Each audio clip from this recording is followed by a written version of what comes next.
ਮੇਰੀ ਜਠਾਣੀ ਰੋਜ਼ ਰਾਤ ਨੂੰ ਸਹੁਰੇ ਦੀ ਮਸਾਜ ਕਰਨ ਚਲੀ ਜਾਂਦੀ ਤੇ ਅੰਦਰ ਤੋਂ ਦਰਵਾਜ਼ਾ ਬੰਦ ਹੋ ਜਾਂਦਾ। ਮੈਂ ਬਾਹਰ ਤੋਂ ਸੁਣਦੀ ਤਾਂ ਜਠਾਣੀ ਦੀਆਂ ਸਿਸਕੀਆਂ ਦੀ ਆਵਾਜ਼ ਆਉਂਦੀ। ਇੱਕ ਦਿਨ ਜਠਾਣੀ ਤੋਂ ਪੁੱਛਿਆ ਕਿ ਉਸਦਾ ਰੰਗ ਫਿੱਕਾ ਪੈ ਗਿਆ। ਕਹਿਣ ਲੱਗੀ ਕਿ ਤੂੰ ਇਹ ਗੱਲ ਕਿਸੇ ਨੂੰ ਨਾ ਦੱਸੀ। ਅੱਜ ਰਾਤ ਮੇਰੀ ਜਗ੍ਹਾ ਮਸਾਜ ਕਰਨ ਜਾਣਾ। ਜਦੋਂ ਮੈਂ ਸਹੁਰੇ ਦੇ ਕਮਰੇ ਵਿੱਚ ਗਈ ਤਾਂ ਸਹੁਰੇ ਨੇ ਕਮਰਾ ਬੰਦ ਕਰ ਦਿੱਤਾ। ਜਿਵੇਂ ਹੀ ਲਾਈਟ ਬੰਦ ਕੀਤੀ ਮੇਰੀ ਤਾਂ ਜਾਨ ਹੀ ਨਿਕਲ ਗਈ, ਕਿਉਂਕਿ ਉੱਥੇ ਤਾਂ ਮੇਰਾ ਨਾਮ ਸੁਮਨ ਹੈ। ਜਿਸ ਘਰ ਵਿੱਚ ਮੇਰਾ ਵਿਆਹ ਹੋਇਆ ਸੀ ਉਹ ਬਹੁਤ ਅਜੀਬ ਘਰਾਣਾ ਸੀ। ਅਜਿਹੇ ਕੰਮ ਹੁੰਦੇ ਕਿ ਸਮਝ ਤੋਂ ਬਾਹਰ ਸਨ। ਮੇਰੇ ਸਸੁਰਾਲ ਵਿੱਚ ਮੇਰੀ ਇੱਕ ਜਠਾਣੀ ਤੇ ਮੇਰਾ ਸਹੁਰਾ ਸੀ। ਜੇਠ ਬਾਹਰਲੇ ਦੇਸ਼ ਗਿਆ ਹੋਇਆ ਸੀ। ਉਹ ਸਾਡੇ ਵਿਆਹ ਵਿੱਚ ਵੀ ਨਹੀਂ ਆਏ। ਮੇਰੇ ਪਤੀ ਦਾ ਨਾਮ ਪ੍ਰਦੀਪ ਸੀ। ਮੇਰੇ ਪਤੀ ਦਿਨ ਵਿੱਚ ਕੰਮ 'ਤੇ ਜਾਂਦੇ ਸਨ। ਘਰ ਵਿੱਚ ਮੈਂ ਤੇ ਮੇਰੀ ਜਠਾਣੀ ਹੀ ਸਨ। ਇੱਕ ਦਿਨ ਮੈਂ ਬਹੁਤ ਹੀ ਅਜੀਬ ਦੇਖਿਆ। ਰਾਤ ਹੁੰਦੇ ਹੀ ਮੇਰੀ ਜਠਾਣੀ ਸਾਰਾ ਕੰਮ ਖਤਮ ਕਰਨ ਤੋਂ ਬਾਅਦ ਮੇਰੇ ਸਹੁਰੇ ਦੇ ਕਮਰੇ ਵਿੱਚ ਜਾ ਰਹੀ ਸੀ। ਉਸਦੇ ਹੱਥ ਵਿੱਚ ਤੇਲ ਦੀ ਇੱਕ ਕਟੋਰੀ ਸੀ। ਮੈਂ ਇਹ ਮੰਜ਼ਰ ਦੇਖ ਕੇ ਬੜੀ ਹੈਰਾਨ ਹੋਈ। ਉਹ ਅੰਦਰ ਗਈ ਤੇ ਉਸ ਤੋਂ ਬਾਅਦ ਉਸਨੇ ਦਰਵਾਜ਼ਾ ਬੰਦ ਕਰ ਲਿਆ। ਮੈਂ ਹੈਰਾਨ ਰਹਿ ਗਈ ਕਿ ਭਲਾ ਇਸ ਵਕਤ ਉਸਦਾ ਅੰਦਰ ਕੀ ਕੰਮ ਹੈ। ਉਹ ਤੇਲ ਲੈ ਕੇ ਅੰਦਰ ਕਿਉਂ ਗਈ ਸੀ। ਕੁਝ ਦੇਰ ਮੈਂ ਖੜੀ ਰਹੀ ਕਿ ਸ਼ਾਇਦ ਤੇਲ ਦੇ ਕੇ ਵਾਪਸ ਆ ਜਾਵੇ। 15 ਤੋਂ 20 ਮਿੰਟ ਗੁਜ਼ਰ ਗਏ ਪਰ ਉਹ ਵਾਪਸ ਨਹੀਂ ਆਈ। ਕੁਝ ਦੇਰ ਬਾਅਦ ਮੇਰਾ ਪਤੀ ਆ ਗਿਆ। ਮੈਂ ਉਸ ਲਈ ਰਾਤ ਦਾ ਖਾਣਾ ਗਰਮ ਕੀਤਾ। ਇੰਨਾ ਸਮਾਂ ਹੋ ਗਿਆ ਸੀ ਪਰ ਜਠਾਣੀ ਸਹੁਰੇ ਦੇ ਕਮਰੇ ਵਿੱਚੋਂ ਬਾਹਰ ਨਹੀਂ ਆਈ ਸੀ। ਫਿਰ ਮੈਂ ਆਪਣੇ ਕਮਰੇ ਵਿੱਚ ਆ ਗਈ। ਸਵੇਰੇ ਮੈਂ ਆਪਣੀ ਜਠਾਣੀ ਨੂੰ ਪੁੱਛਣਾ ਚਾਹਿਆ ਪਰ ਹਿੰਮਤ ਨਾ ਹੋਈ। ਅਗਲੇ ਦਿਨ ਵੀ ਫਿਰ ਇਹੀ ਹੋਣ ਲੱਗਿਆ। ਫਿਰ ਰਾਤ ਹੁੰਦੇ ਹੀ ਮੇਰੀ ਜਠਾਣੀ ਤੇਲ ਲੈ ਕੇ ਸਹੁਰੇ ਦੇ ਕਮਰੇ ਵਿੱਚ ਚਲੀ ਗਈ। ਕਿਉਂਕਿ ਮੇਰਾ ਪਤੀ ਦੇਰ ਨਾਲ ਆਉਂਦਾ ਸੀ ਇਸ ਲਈ ਮੈਂ ਜਾਗਦੀ ਰਹਿੰਦੀ ਸੀ। ਦਰਵਾਜ਼ਾ ਬੰਦ ਕਰਨ ਵਾਲੀ ਗੱਲ ਮੈਨੂੰ ਜ਼ਿਆਦਾ ਪਰੇਸ਼ਾਨ ਕਰਦੀ। ਮੈਂ ਹੌਲੀ-ਹੌਲੀ ਦਰਵਾਜ਼ੇ ਕੋਲ ਗਈ। ਕੰਨ ਲਾ ਕੇ ਸੁਣਨ ਦੀ ਕੋਸ਼ਿਸ਼ ਕੀਤੀ ਤਾਂ ਹੈਰਾਨ ਰਹਿ ਗਈ, ਕਿਉਂਕਿ ਮੇਰੀ ਜਠਾਣੀ ਤਾਂ ਰੋ ਰਹੀ ਸੀ। ਮੈਨੂੰ ਸਮਝ ਨਾ ਆਇਆ ਕਿ ਇਹ ਸਭ ਕੀ ਹੋ ਰਿਹਾ ਹੈ, ਪਰ ਮੈਨੂੰ ਯਕੀਨ ਹੋ ਗਿਆ ਕਿ ਕੁਝ ਤਾਂ ਗਲਤ ਹੋ ਰਿਹਾ ਹੈ।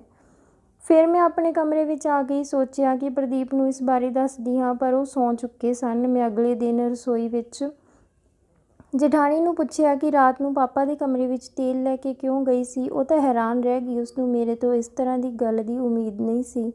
ਕਹਿਣ ਲੱਗੀ ਕਿ ਉਹਨਾਂ ਦੇ ਪੈਰ ਵਿੱਚ ਦਰਦ ਸੀ ਤਾਂ ਮੈਂ ਉਹਨਾਂ ਦੇ ਪੈਰਾਂ ਵਿੱਚ ਤੇਲ ਲਗਾਉਣ ਗਈ ਸੀ। ਮੈਂ ਕਿਹਾ, ਫਿਰ ਦਰਵਾਜ਼ਾ ਬੰਦ ਕਰਨ ਦੀ ਕੀ ਜ਼ਰੂਰਤ ਸੀ।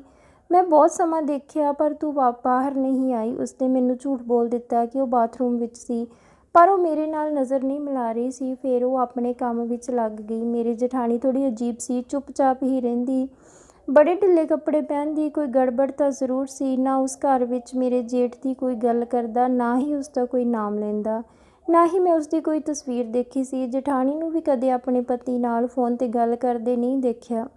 ਮੇਰੀ ਜਠਾਣੀ ਦੀ ਸਹੁਰੇ ਦੇ ਕਮਰੇ ਵਿੱਚ ਤੇਲ ਲੈ ਕੇ ਜਾਣ ਦੀ ਰੋਜ਼ ਦੀ ਰੁਟੀਨ ਸੀ। ਮੈਂ ਫਿਰ ਉਸ ਤੋਂ ਸਵਾਲ ਕੀਤਾ ਤਾਂ ਕਹਿਣ ਲੱਗੀ, ਉਹਨਾਂ ਦੀਆਂ ਲੱਤਾਂ ਵਿੱਚ ਦਰਦ ਰਹਿੰਦਾ ਹੈ, ਇਸ ਲਈ ਜਿੰਨਾ ਚਿਰ ਉਹਨਾਂ ਦੀਆਂ ਲੱਤਾਂ ਦੀ ਮਸਾਜ ਨਾ ਕਰੋ ਉਹਨਾਂ ਨੂੰ ਨੀਂਦ ਨਹੀਂ ਆਉਂਦੀ। ਪਰ ਮੈਂ ਸੋਚ ਰਹੀ ਸੀ ਕਿ ਜਦੋਂ ਉਹ ਸੌਂ ਜਾਂਦੇ ਹਨ ਤਾਂ ਮੇਰੀ ਜਠਾਣੀ ਵਾਪਸ ਕਿਉਂ ਨਹੀਂ ਆਉਂਦੀ, ਕਿ ਉਹ ਸਾਰੀ ਰਾਤ ਹੀ ਸਹੁਰੇ ਦੀਆਂ ਲੱਤਾਂ ਦੱਬਦੀ ਰਹਿੰਦੀ ਹੈ। ਮੇਰੇ ਮਨ ਵਿੱਚ ਕਈ ਸਵਾਲ ਉੱਠਣ ਲੱਗੇ।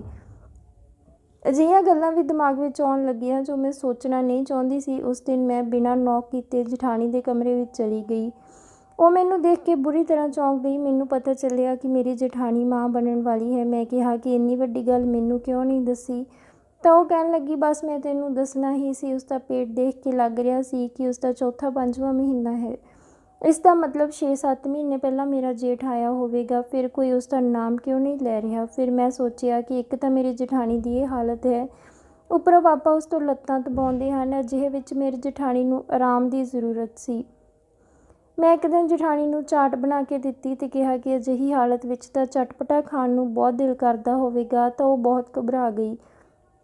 ਉਹ ਕਹਿਣ ਲੱਗੀ ਕਿ ਅਜਿਹੀ ਹਾਲਤ ਤੋਂ ਤੇਰਾ ਕੀ ਮਤਲਬ ਹੈ। ਮੈਂ ਕਿਹਾ, ਤੁਸੀਂ ਪ੍ਰੈਗਨੈਂਟ ਹੋ ਤਾਂ ਕਰਕੇ ਕਹਿ ਰਹੀ ਸੀ। ਉਹ ਕਹਿਣ ਲੱਗੀ ਕਿ ਮੇਰੇ ਪਤੀ ਤੇ ਮੈਨੂੰ ਕਦੇ ਮਿਲਣ ਨਹੀਂ ਆਏ। ਮੇਰੀ ਜਠਾਣੀ ਸਫੇਦ ਝੂਠ ਬੋਲ ਰਹੀ ਸੀ। ਮੇਰੇ ਸਹੁਰੇ ਦੇ ਚਿਹਰੇ ਦਾ ਰੰਗ ਉੱਡ ਗਿਆ। ਫਿਰ ਉਹ ਕਹਿਣ ਲੱਗੇ ਕਿ ਤੈਨੂੰ ਕੋਈ ਗਲਤਫਹਿਮੀ ਹੋ ਗਈ ਹੈ, ਇਸ ਤਰ੍ਹਾਂ ਦੀ ਕੋਈ ਗੱਲ ਨਹੀਂ ਹੈ। ਇਹ ਖੁਸ਼ਖਬਰੀ ਤਾਂ ਸਾਨੂੰ ਤੇਰੇ ਵੱਲੋਂ ਮਿਲੇਗੀ। ਮੈਨੂੰ ਸਮਝ ਨਹੀਂ ਆ ਰਿਹਾ ਸੀ ਕਿ ਉਹ ਦੋਨੋਂ ਝੂਠ ਕਿਉਂ ਬੋਲ ਰਹੇ ਹਨ। ਫਿਰ ਪਾਪਾ ਮੇਰੀ ਜਠਾਣੀ ਨੂੰ ਕਹਿਣ ਲੱਗੇ ਕਿ ਨੇਹਾ, ਤੂੰ ਆਪਣੇ ਪੇਕੇ ਜਾਣਾ ਸੀ, ਤੈਨੂੰ ਲੈ ਜਾਂਦਾ ਹਾਂ। ਪਾਪਾ ਦੀ ਗੱਲ ਸੁਣ ਕੇ ਉਹ ਡਰ ਗਈ। ਮੇਰੇ ਵੱਲ ਡਰੀਆਂ ਹੋਈਆਂ ਨਜ਼ਰਾਂ ਨਾਲ ਦੇਖਣ ਲੱਗੀ। ਮੈਂ ਸਮਝ ਗਈ ਸੀ ਕਿ ਜ਼ਰੂਰ ਕੁਝ ਗੜਬੜ ਹੈ। ਮੈਂ ਸੱਚ ਪਤਾ ਕਰਨ ਦਾ ਪੱਕਾ ਇਰਾਦਾ ਕਰ ਲਿਆ। ਫਿਰ ਉਹ ਦੋਨੋਂ ਚਲੇ ਗਏ। ਮੇਰੇ ਪਤੀ ਵੀ ਕੰਮ 'ਤੇ ਚਲੇ ਗਏ। ਸ਼ਾਮ ਨੂੰ ਜਦੋਂ ਮੇਰੀ ਜਠਾਣੀ ਘਰ ਆਈ ਤਾਂ ਉਸਨੂੰ ਦੇਖ ਕੇ ਲੱਗ ਰਿਹਾ ਸੀ ਕਿ ਉਹ ਬਹੁਤ ਰੋਈ ਹੈ। ਉਸਦੀ ਗੱਲ 'ਤੇ ਚੋਟ ਵੀ ਲੱਗੀ ਹੋਈ ਸੀ। ਪੁੱਛਣ 'ਤੇ ਕਹਿਣ ਲੱਗੀ ਕਿ ਰਿਕਸ਼ੇ ਵਿੱਚੋਂ ਡਿੱਗ ਪਈ। ਪਰ ਉਸਦੇ ਹਾਵ-ਭਾਵ ਤੋਂ ਲੱਗ ਰਿਹਾ ਸੀ ਕਿ ਉਹ ਝੂਠ ਬੋਲ ਰਹੀ ਹੈ। ਮੈਂ ਵੀ ਜ਼ਿਆਦਾ ਸਵਾਲ ਨਹੀਂ ਪੁੱਛੇ। ਮੈਂ ਉਸਨੂੰ ਆਰਾਮ ਕਰਨ ਲਈ ਕਿਹਾ ਅਤੇ ਹਲਦੀ ਵਾਲਾ ਦੁੱਧ ਪੀਣ ਲਈ ਦਿੱਤਾ। ਜਦੋਂ ਮੇਰੀ ਜਠਾਣੀ ਸੌਂ ਗਈ ਤਾਂ ਮੈਂ ਉਸਦਾ ਦਰਵਾਜ਼ਾ ਬਾਹਰੋਂ ਬੰਦ ਕਰ ਦਿੱਤਾ ਅਤੇ ਉਸਦੀ ਜਗ੍ਹਾ 'ਤੇ ਮੈਂ ਤੇਲ ਲੈ ਕੇ ਸਹੁਰੇ ਦੇ ਕਮਰੇ ਵਿੱਚ ਚਲੀ ਗਈ। ਇਸ ਤੋਂ ਇਲਾਵਾ ਸੱਚ ਪਤਾ ਕਰਨ ਦਾ ਹੋਰ ਕੋਈ ਰਸਤਾ ਨਹੀਂ ਸੀ। ਮੈਨੂੰ ਡਰ ਵੀ ਲੱਗ ਰਿਹਾ ਸੀ ਕਿ ਕਿਤੇ ਕੁਝ ਗਲਤ ਨਾ ਹੋ ਜਾਵੇ, ਪਰ ਹੁਣ ਮੈਂ ਪਿੱਛੇ ਹਟਣ ਵਾਲੀ ਨਹੀਂ ਸੀ। ਮੈਂ ਤੇਲ ਲਿਆ ਅਤੇ ਤੇਜ਼ ਧੜਕਦੇ ਦਿਲ ਨਾਲ ਸਹੁਰੇ ਦੇ ਕਮਰੇ ਅੰਦਰ ਚਲੀ ਗਈ। ਕਮਰੇ ਵਿੱਚ ਹਲਕੀ ਜਿਹੀ ਰੌਸ਼ਨੀ ਸੀ, ਨਾਈਟ ਬਲਬ ਜਗ ਰਿਹਾ ਸੀ। ਕਮਰੇ ਵਿੱਚ ਜਾਣ ਤੋਂ ਬਾਅਦ ਮੈਂ ਦਰਵਾਜ਼ਾ ਬੰਦ ਕਰਨ ਦਾ ਨਾਟਕ ਕੀਤਾ। ਹਾਲਾਂਕਿ ਦਰਵਾਜ਼ਾ ਥੋੜ੍ਹਾ ਖੁੱਲ੍ਹਾ ਹੀ ਛੱਡ ਦਿੱਤਾ ਸੀ। ਮੈਂ ਹੌਲੀ-ਹੌਲੀ ਸਹੁਰੇ ਦੇ ਬੈੱਡ ਕੋਲ ਗਈ ਕਿ ਮੇਰੇ ਸਹੁਰੇ ਨੇ ਮੇਰਾ ਜ਼ੋਰ ਨਾਲ ਹੱਥ ਫੜ ਲਿਆ। ਹੱਥ ਮਰੋੜਦੇ ਉਸਨੇ ਕਿਹਾ, ਖਬਰਦਾਰ, ਜੇ ਤੂੰ ਕਿਸੇ ਨੂੰ ਕੁਝ ਕਿਹਾ, ਜੇ ਇਸ ਘਰ ਵਿੱਚ ਰਹਿਣਾ ਹੈ ਤਾਂ ਆਪਣਾ ਮੂੰਹ ਬੰਦ ਕਰਕੇ ਰੱਖ। ਕਿਸੇ ਨੂੰ ਕੁਝ ਪਤਾ ਨਹੀਂ ਚੱਲਣਾ ਚਾਹੀਦਾ ਕਿ ਤੂੰ ਮੇਰੀ ਪਤਨੀ ਹੈ ਅਤੇ ਤੇਰੇ ਪੇਟ ਵਿੱਚ ਮੇਰਾ ਹੀ ਬੱਚਾ ਹੈ, ਨਹੀਂ ਤਾਂ ਦੁਪਹਿਰ ਨਾਲੋਂ ਵੀ ਬੁਰਾ ਹਸ਼ਰ ਹੋਵੇਗਾ ਤੇਰਾ।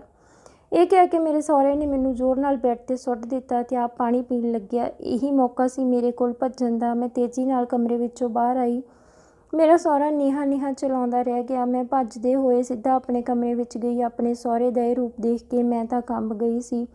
ਉੱਪਰੋਂ ਇੰਨਾ ਸ਼ਰੀਫ ਦਿਸਣ ਵਾਲਾ ਇਨਸਾਨ ਅੰਦਰੋਂ ਕਿੰਨਾ ਗਿਰਿਆ ਹੋਇਆ ਸੀ। ਜੋ ਵੀ ਹੋ ਰਿਹਾ ਸੀ ਉਹ ਬਹੁਤ ਗਲਤ ਸੀ। ਮਤਲਬ ਜਿਸ ਨੂੰ ਮੈਂ ਆਪਣੀ ਜਠਾਣੀ ਸਮਝ ਰਹੀ ਸੀ, ਉਹ ਤਾਂ ਮੇਰੀ ਸੱਸ ਸੀ। ਮੈਂ ਫੈਸਲਾ ਕਰ ਲਿਆ ਕਿ ਅੱਜ ਦੁੱਧ ਦਾ ਦੁੱਧ ਅਤੇ ਪਾਣੀ ਦਾ ਪਾਣੀ ਹੋ ਜਾਣਾ ਚਾਹੀਦਾ ਹੈ।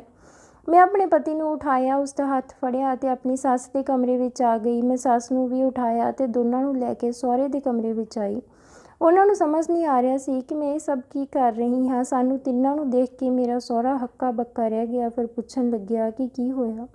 ਮੈਂ ਗੁੱਸੇ ਵਿੱਚ ਕਿਹਾ ਕਿ ਪਾਪਾ, ਡਰਾਮਾ ਕਰਨਾ ਬੰਦ ਕਰੋ। ਤੁਹਾਡੀ ਹਕੀਕਤ ਮੈਨੂੰ ਪਤਾ ਚੱਲ ਗਈ ਹੈ। ਮੇਰੀ ਗੱਲ ਸੁਣ ਕੇ ਮੇਰਾ ਸਹੁਰਾ ਹੜਬੜਾ ਗਿਆ। ਕਹਿਣ ਲੱਗਿਆ, ਕਿਹੜੀ ਹਕੀਕਤ? ਮੈਂ ਕਿਹਾ, ਨੀਹਾਂ ਮੇਰੀ ਜਠਾਣੀ ਨਹੀਂ ਸਗੋਂ ਮੇਰੀ ਸੱਸ ਹੈ। ਇਹ ਸੁਣ ਕੇ ਸਭ ਦੇ ਚਿਹਰੇ ਦਾ ਰੰਗ ਉੱਡ ਗਿਆ।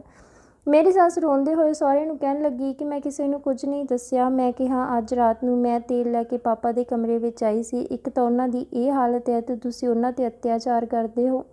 ਮੈਂ ਕਿਹਾ, ਹੁਣ ਮੈਂ ਪੂਰਾ ਸੱਚ ਜਾਣਨਾ ਹੈ। ਤੁਸੀਂ ਮੈਥੋਂ ਇਹ ਸਭ ਕਿਉਂ ਛੁਪਾਇਆ? ਤਾਂ ਮੇਰੇ ਪਤੀ ਨੇ ਦੱਸਣਾ ਸ਼ੁਰੂ ਕੀਤਾ।